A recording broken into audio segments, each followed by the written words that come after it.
Yeah, the Castlemaine was just built in 1942 down here in Williamstown at the dockyard. It's commonly called a Corvette.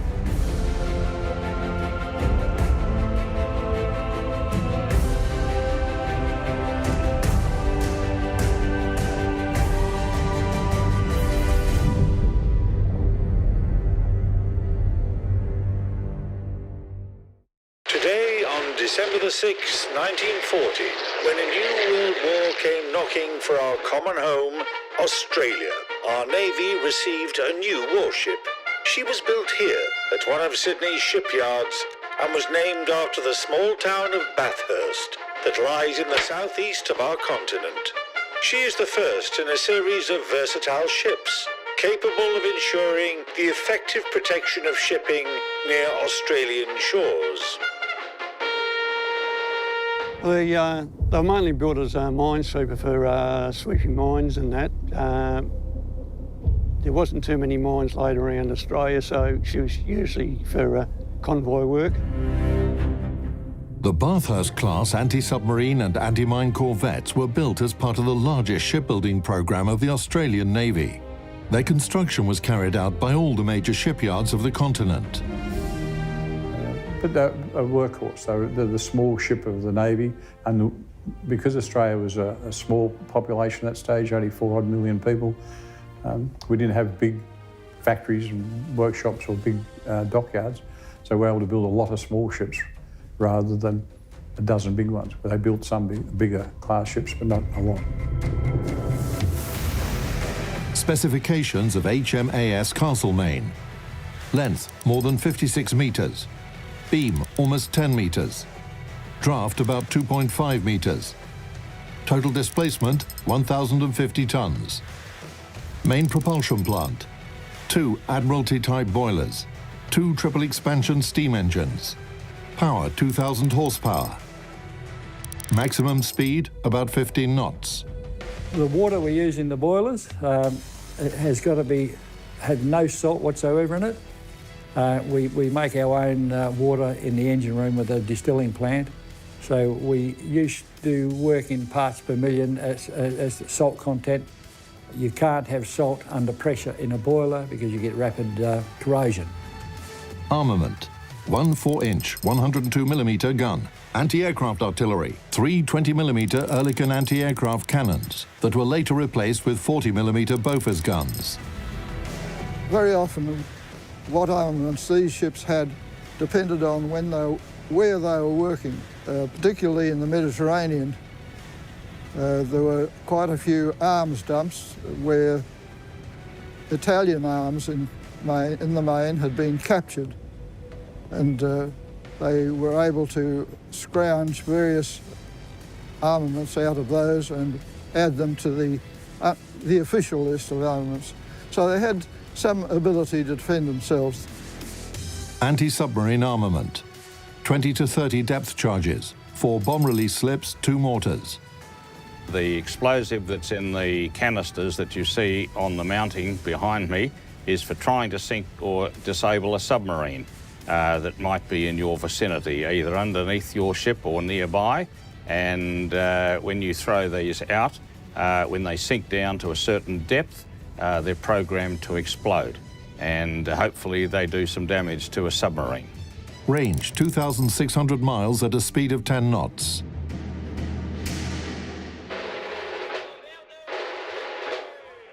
In these summer days of 1942, the battle for Australia is in full swing. The enemy is as active as ever. The city of Darwin has been subjected to a cruel and intense bombing raid. Submarines are scouring the coastline of our continent.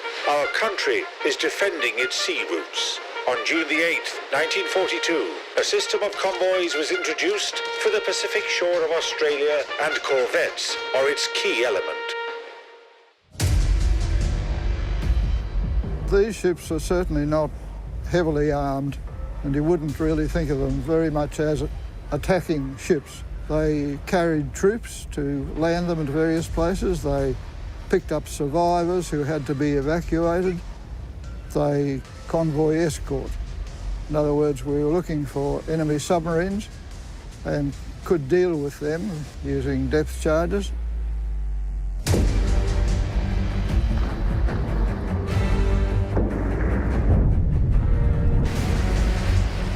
Right after her commissioning, Castlemaine was assigned to the so-called Timor Ferry Service, a program of assistance for guerrilla forces fighting against the Japanese on the island of Timor.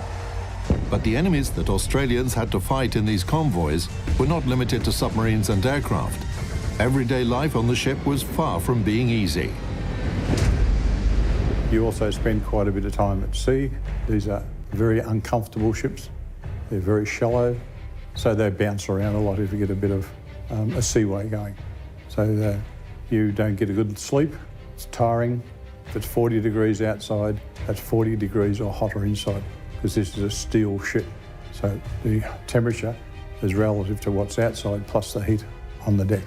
So extremely warm. If you're in a wartime situation where you're fighting another ship or an aircraft or a submarine, you may be down here for up to 12 hours. So that is very drying.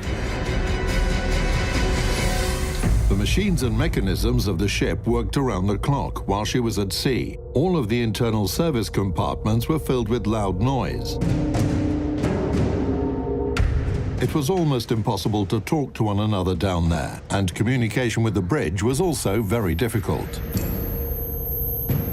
We have a voice tube, and we actually talk through a tube.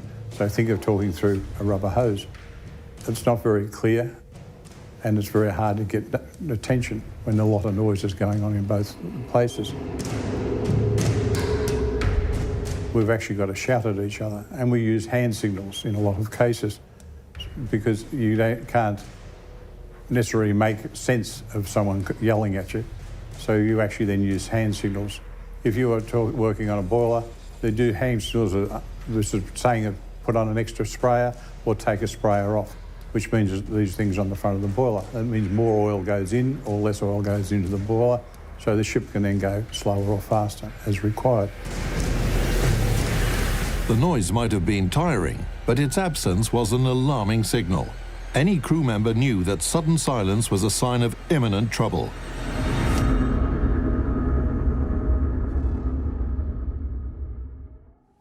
So when that happens, it goes extremely quiet, and you wake up, and because you know that if you don't have power, you're not going anywhere. If you're not going anywhere, you've got a good chance of sinking. So it's a part of the world that you actually have in the subconscious mind all the time, that things have got to run. If it's noisy, it's okay. If it stops making noise, it's not.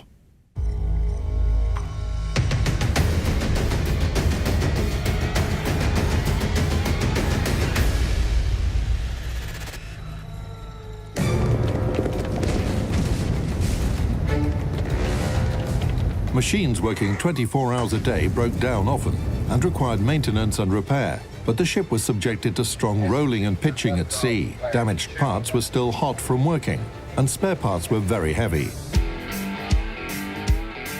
So what we do then would have a rope block, which is a block and tackle, which is a multi-purpose unit, and we'd actually then, after we've unbolted, use that to lift it out. But when we're lifting pieces out, they can weigh 50 kilos or more, and having one of them swing around on a rope block in a confined space like this is not fun. So it's quite dangerous.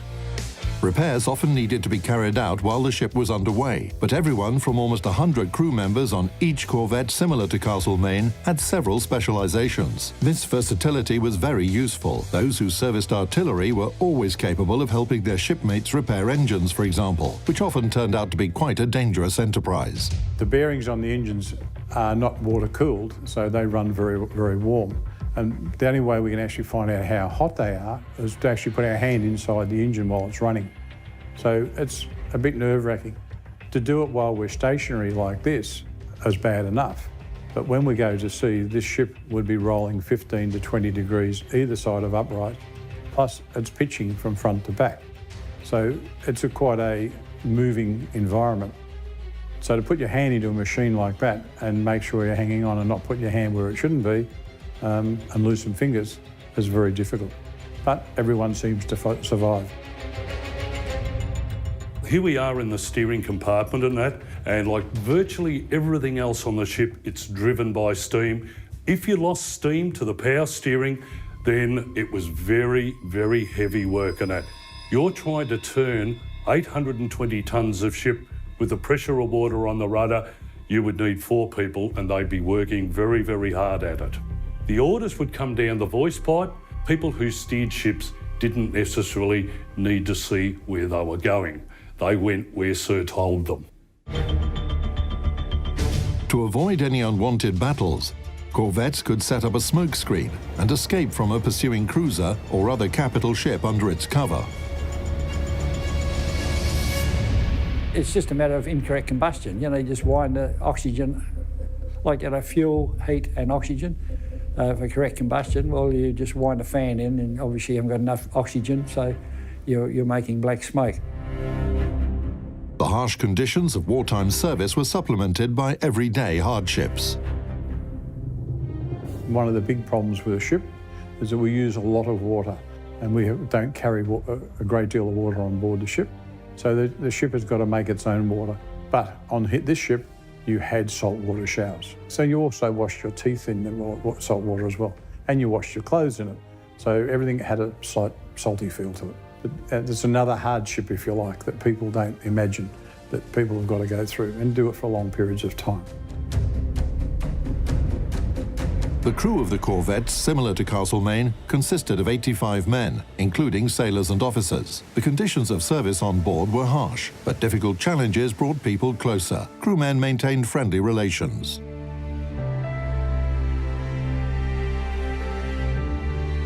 Pick an apartment block, put everyone inside it and don't let them out. You're living in dormitories, so you're not living singly in a room. You're living in large areas. Of this particular ship up forward in the mess deck, there were 70 men on average. The ships I were on, mainly there were 40 men in a mess deck. So it's a 24-hour service, so people are coming and going all the time, every 4 hours at least. So you've got to get on with your neighbour, because if you don't get on with your neighbour, you go nuts. In the last 2 years of the war, Japanese submarines were no longer a threat to our shores. The enemy suffered one defeat after another and left the territories they had previously captured. Now, it's time to clear the Sea of Mines, our own, dismantling the defensive barriers near Australian shores and those the enemy erected in the harbour of liberated Hong Kong and in the coastal waters of New Guinea after Japan's surrender. Starting from summer 1945, Australian corvettes had to remember their minesweeping training. Objects that look like torpedoes are not torpedoes, they're actually floats, or Orapeza floats. They hold the minesweeping wires that the ship trawls behind when she's doing minesweeping, and each of those floats, one on either side, will hold about 2,100 pounds suspended underneath. And they're lifted into the water and out of the water by the cranes that are directly behind me too. These are to hold the kites that are directly behind me, that are pulled through the water, to hold the gear down and not let it sink to the bottom, because you don't want to trawl at the bottom, because mines are usually set out of sight below the surface of the water. When you've mine swept and you cut them adrift from the chains, you try and sink them with small gunfire at a safe distance.